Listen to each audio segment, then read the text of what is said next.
Bienvenue dans Coup de pouce pour la planète et merci d'être fidèle à votre magazine 100% développement durable. Comme d'habitude, on démarre ces 5 minutes d'infos vertes par le coup de presse. Vie de bureau écolo, la ruée vers l'or en accusation au Mali et puis le rétropédalage des politiques français sur le glyphosate.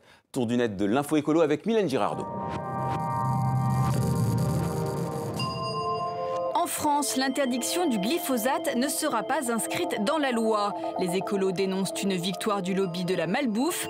Zéro contrainte tant qu'il n'y aura pas d'alternative pour les agriculteurs.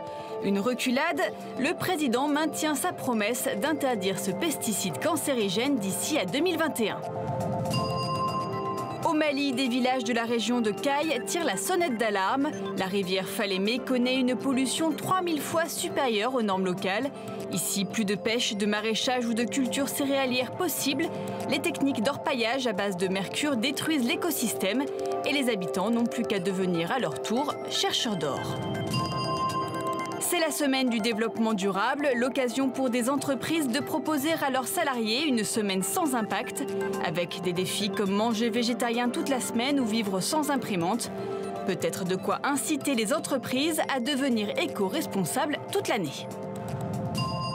Comment dit-on zéro déchet en japonais? Ça pourrait se prononcer Kamikatsu. C'est le nom d'un petit village d'à peine 1500 habitants au Japon. À Kamikatsu, on trie tout, on recycle tout, habitants, commerçants, tout le monde est impliqué. Le coup de pouce de la semaine est signé Arnaud Millet et Gaël Caron.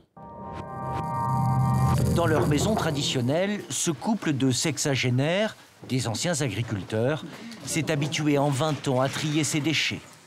Et chez les Katayama, ici le tri n'est pas un vain mot. Atsu et son mari, Umiyaki, ont en tout 26 catégories de détritus. Et il faut un pense-bête pour s'y retrouver. Les habitants du village font tous ça chez eux. Il suffit d'être organisé. À Kamikatsu, les habitants ne transigent avec rien. Voyez cette simple bouteille? Il faut séparer 3 éléments. Il faut d'abord enlever l'étiquette, puis le bouchon, ce qui n'est pas toujours facile, pour enfin rincer la bouteille. Le recyclage pour eux est devenu un véritable mode de vie.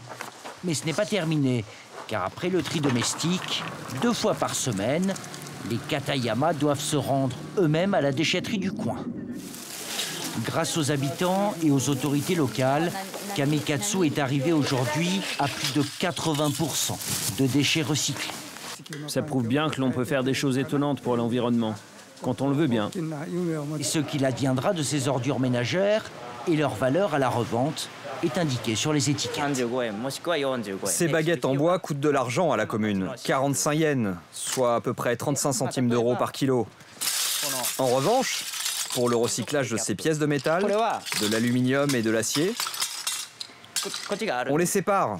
L'acier, ça rapporte 15 centimes d'euros. Pour l'aluminium, c'est mieux, c'est presque 1 euro par kilo.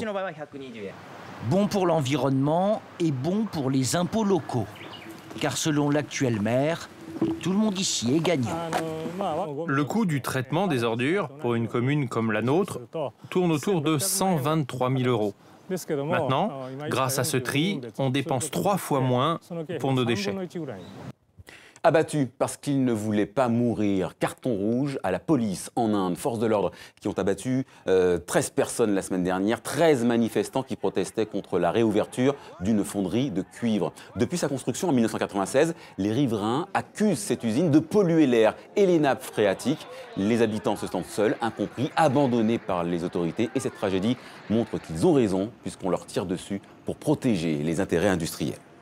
Coup de chapeau pour finir à National Geographic. Regardez la une du numéro de juin du célèbre magazine, une couverture choc qui marque le début d'une campagne de sensibilisation aux dégâts de la pollution plastique. Planète ou plastique, justement, à nous de choisir.